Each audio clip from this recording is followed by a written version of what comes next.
आज के एपिसोड की शुरुआत एक बेहद भावुक पल से होती है, जब लंबे समय बाद अंगद और तुलसी आमने सामने होते हैं। जैसे ही अंगद तुलसी को देखता है, उसके चेहरे पर जमी हुई पीड़ा और बरसों का दर्द छलक पड़ता है। तुलसी भी अपने बेटे को देखते ही खुद को रोक नहीं पाती और उसे कसकर गले लगा लेती है। माँ और बेटे का यह मिलन सिर्फ आंखों के आंसुओं तक सीमित नहीं रहता, बल्कि उन तमाम अधूरे सवालों, शिकायतों और जख्मों को भी बाहर ले आता है जो सालों से दोनों के दिल में दबे हुए थे। दोनों फूट फूट कर रोने लगते हैं, मानो यह रोना उनके अंदर जमा सारे बोझ को हल्का कर रहा हो। रोते हुए अंगद अपनी माँ से शिकायत करता है कि उसने उसे अकेला छोड़ दिया था। वह तुलसी को बताता है कि उसके जाने के बाद उसकी जिंदगी कितनी मुश्किल हो गई थी। अंगद कहता है कि माँ के बिना वह खुद को कमजोर महसूस करने लगा था और उसकी जिंदगी का कोई मकसद ही नहीं बचा था। वह यह भी स्वीकार करता है कि वह बाहर से भले ही मजबूत दिखता रहा हो, लेकिन अंदर से पूरी तरह टूट चुका था। उसकी आवाज में दर्द साफ झलकता है और उसकी बातें सुनकर तुलसी का दिल भी भर आता है। तुलसी अपने बेटे की बातें सुनकर बेहद भावुक हो जाती है। वह अंगद से कहती है कि अगर वह चाहे तो उसे सजा दे सकता है, क्योंकि उसने जो किया उसके लिए वह खुद को दोषी मानती है। इस पर अंगद कहता है कि उसे उसकी बहुत याद आती थी और वह कभी उसे माफ न कर पाने की सोचता था, लेकिन आज उसे देखकर सारी नाराजगी कहीं खो गई है। तुलसी समझाने की कोशिश करती है कि कभी कभी खुद को पाने के लिए सबसे दूर जाना पड़ता है, वरना वह वहीं खत्म हो जाती। वह अंगद से माफी मांगती है और उसे शांत करती है, यह भरोसा दिलाते हुए कि वह अब उसके साथ है। बातों ही बातों में तुलसी माहौल को थोड़ा हल्का करने की कोशिश करती है और मजाकिया अंदाज में अंगद से पूछती है कि उसके पोते पोतियां उसकी तरह हेल्दी क्यों नहीं दिखते। इस पर अंगद हंसते हुए कहता है कि शायद वह उनका सारा खाना खुद खा जाता है। इस मजाक से दोनों के बीच का तनाव थोड़ा कम हो जाता है। इसके बाद तुलसी अपने पोते पोतियों से मिलने की इच्छा जताती है। अंगद उन्हें बुलाता है और तभी अक्षत और माधवी वहां आ जाते हैं। बच्चे अपने पिता को रोता हुआ देखकर घबरा जाते हैं और मासूमियत से पूछते हैं कि पापा क्यों रो रहे हैं और इन्हें किसने मारा है। इस पर तुलसी मुस्कुराते हुए कहती है कि इन्हें मैंने मारा है। बच्चे यह सुनकर चौंक जाते हैं, लेकिन जैसे ही उन्हें पता चलता है कि तुलसी उनकी दादी है, उनकी खुशी का ठिकाना नहीं रहता। तुलसी अपने पोते पोतियों से मिलती है, उनसे बातें करती है और बच्चों का उत्साह देखकर उसका दिल खुश हो जाता है। बच्चों के सवालों और उनकी मासूम बातें इस दृश्य को और भी भावुक बना देती हैं। इसी दौरान वृंदा वहां आती है और तुलसी से घर के अंदर चलने को कहती है। तुलसी बच्चों और अंगद के साथ अंदर जाने के लिए तैयार होती है। माहौल में अपनापन और सुकून साफ महसूस किया जा सकता है। यह पल तुलसी के लिए बेहद खास होता है, क्योंकि बरसों बाद वह अपने परिवार के बीच खड़ी होती है और खुद को फिर से जुड़ा हुआ महसूस करती है। दूसरी तरफ कहानी एक बिल्कुल अलग मोड़ लेती है। रणविजय फोन पर शालिनी से बात कर रहा होता है। वह उससे कहता है कि वह इन दिनों काम में बहुत व्यस्त है, इसलिए उससे मिल नहीं पा रहा। बातचीत के दौरान वह वीरानी इंडस्ट्री के सारे शेयर अपने नाम करने की बात करता है और साफ कह देता है कि उसे जल्द से जल्द कंपनी का मालिक बनना है। उसकी बातों से उसके इरादे साफ झलकते हैं। रणविजय की यह बातचीत परी सुन लेती है। वह उसके पास आकर उससे पूछती है कि क्या वह वाकई वीरानी इंडस्ट्री के सारे शेयर खरीद रहा है। रणविजय कोई सीधा जवाब नहीं देता, लेकिन उसकी चुप्पी बहुत कुछ कह जाती है। परी उससे पूछती है कि क्या वह मालिक बनना चाहता है और उसे याद दिलाती है कि वह उसके पापा को धोखा नहीं दे सकता। यह सुनकर रणविजय गुस्से में आ जाता है और परी से कहता है कि वह उसे सही गलत समझाने की कोशिश न करे। रणविजय गुस्से में परी को याद दिलाता है कि उसने खुद अपनी मां को धोखा दिया था, इसलिए अब उसे उपदेश देने का कोई हक नहीं है। वह कहता है कि वह उसका पति है और परी को उसके फायदे के बारे में सोचना चाहिए। परी जवाब देती है कि इसी वजह से वह यहाँ है, लेकिन इसका मतलब यह नहीं कि वह गलत करने का साथ देगी। वह साफ कहती है कि इस कंपनी पर रणविजय का कोई हक नहीं है। रणविजय इस बात पर और भड़क जाता है और कहता है कि उनका असली हक तो चोल में है। वह तंज कसते हुए पूछता है कि क्या वे वहां वापस चले जाएं।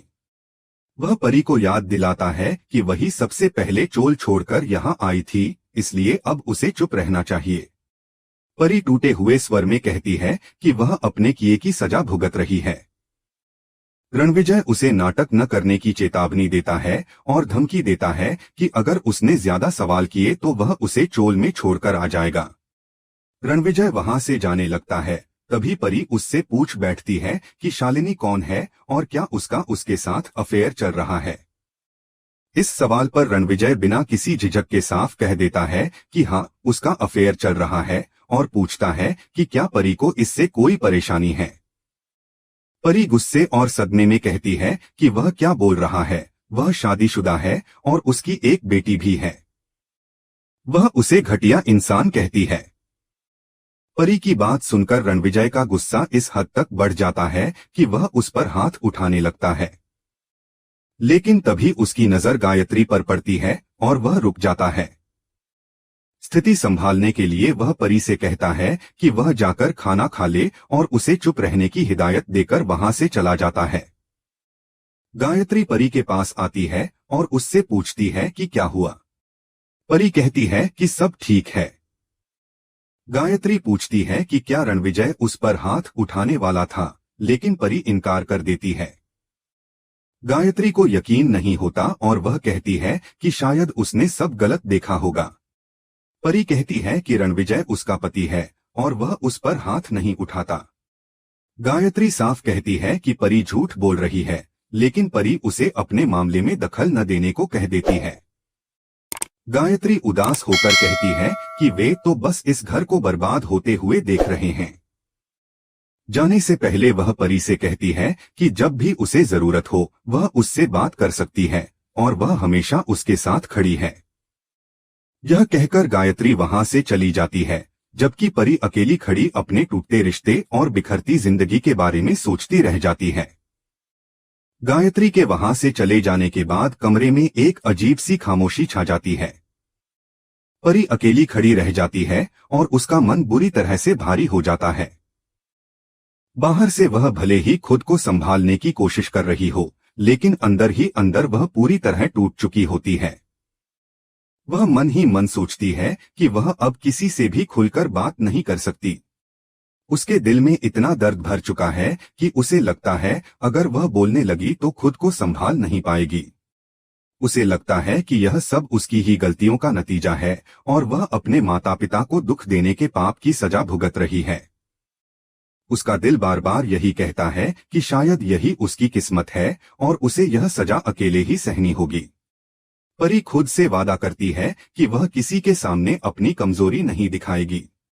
वह सोचती है कि अगर उसने किसी से सहारा मांगा तो शायद हालात और बिगड़ जाएंगे, इसलिए वह चुप रहना ही बेहतर समझती है। उसके चेहरे पर मजबूरी और बेबसी साफ झलकती है, लेकिन वह खुद को मजबूत दिखाने की कोशिश करती है।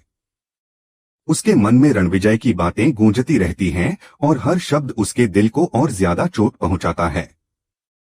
वह खुद को समझाती है कि यही उसकी परीक्षा है और उसे यह सब सहना ही होगा। दूसरी ओर घर के दूसरे हिस्से में माहौल बिल्कुल अलग होता है। वृंदा तुलसी के पास बैठकर उससे बात करती है और भावुक होकर कहती है कि वे सभी अक्सर उसके बारे में बात करते रहते थे। वह बताती है कि घर में ऐसा कोई दिन नहीं जाता था जब तुलसी का जिक्र न होता हो। अंगद भी तुलसी से कहता है कि अब उसे उनके साथ ही रहना चाहिए। वह साफ शब्दों में कह देता है कि वह अब उसे कहीं नहीं जाने देगा। अंगद के चेहरे पर डर साफ नजर आता है, जैसे वह फिर से तुलसी को खोने से डर रहा हो। तुलसी अंगद की बात सुनकर थोड़ा झिझकती है और मना करते हुए कहती है कि उसके साथ बहुत सारी लड़कियां आई हैं, जिनकी जिम्मेदारी उसी पर है। वह कहती है कि वह उन्हें छोड़कर यहाँ नहीं रुक सकती। अंगद तुरंत जवाब देता है कि वह सबके रहने का इंतजाम कर लेगा और किसी को भी कोई परेशानी नहीं होने देगा। वह तुलसी से वादा करता है कि अब वह उसे खुद से दूर नहीं जाने देगा। वृंदा और बच्चे भी तुलसी से वहीं रुकने की जिद करने लगते हैं। बच्चे मासूमियत से कहते हैं कि उन्हें अपनी दादी रोज देखनी है और उसके साथ समय बिताना है। सबकी बातें सुनकर तुलसी गहरे सोच में पड़ जाती है। उसका दिल चाहता है कि वह अपने बेटे और परिवार के साथ रहे, लेकिन जिम्मेदारियों का बोझ उसे रोक रहा होता है। वह समझ नहीं पाती कि क्या सही है और क्या गलत। एक तरफ उसका परिवार है तो दूसरी तरफ वे लड़कियां हैं जिनकी उम्मीदें उससे जुड़ी हुई हैं। तुलसी के चेहरे पर साफ दिखता है कि वह किसी बड़े फैसले के बीच फंसी हुई है। इसी बीच कहानी का रुख एक बार फिर बदलता है और ध्यान एग्जीबिशन की तरफ चला जाता है। वहां on ground organiser best stall की घोषणा करता है। पूरा हॉल तालियों की गड़गड़ाहट से गूंज उठता है जब वह बताता है कि बेस्ट स्टॉल के लिए 2 नाम चुने गए हैं। एक नाम वीरानी इंडस्ट्रीज का होता है और दूसरा बंधेज का। यह सुनते ही वैष्णवी और बाकी लड़कियों की खुशी का ठिकाना नहीं रहता। वे एक दूसरे को गले लगाती हैं और खुशी से उछल पड़ती हैं। वहां मौजूद लोग भी उनके लिए जोरदार तालियां बजाते हैं। हालांकि इस खुशी के माहौल में नोना बिल्कुल खुश नजर नहीं आती। उसके चेहरे पर साफ नाराजगी और जलन दिखाई देती है। वह मन ही मन सोचती है कि इसका मतलब है कि तुलसी इतनी जल्दी यहां से जाने वाली नहीं है। उसे यह बात बिल्कुल पसंद नहीं आती कि तुलसी का असर और बढ़ता जा रहा है और लोग उसकी तारीफ कर रहे हैं। नोना के मन में डर बैठ जाता है कि अगर तुलसी यहीं रही तो उसके अपने प्लान्स पर पानी फिर सकता है। देव पार्थ से कहता है कि वह लड़कियों के सिलेक्ट होने से बहुत खुश है। वह मानता है कि इन सब के पीछे तुलसी की मेहनत और सही मार्गदर्शन है। पार्थ भी सहमति में सिर हिलाता है और कहता है कि यह सब लड़कियों की काबिलियत का नतीजा है। इस खुशी के माहौल में वैष्णवी और बाकी लड़कियां उत्साह में आकर तुलसी के सामने नाचने लगती हैं। वे उसे धन्यवाद देती हैं और कहती हैं कि अगर वह उनके साथ न होती तो वे यहां तक कभी नहीं पहुंच पाती। तुलसी उन्हें देखकर मुस्कुराती है, लेकिन तभी उसे एक और बात पता चलती है कि बंधेज के साथ साथ वीरानी इंडस्ट्रीज का भी सिलेक्शन हुआ है। यह सुनकर वह हैरान रह जाती है।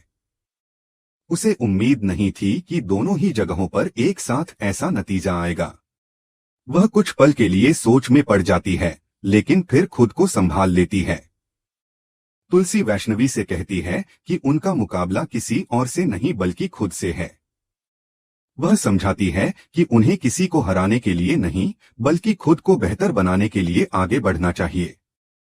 तुलसी वैष्णवी और बाकी लड़कियों से कहती है कि वह चाहती है कि वे देश और दुनिया में अपना नाम रोशन करें।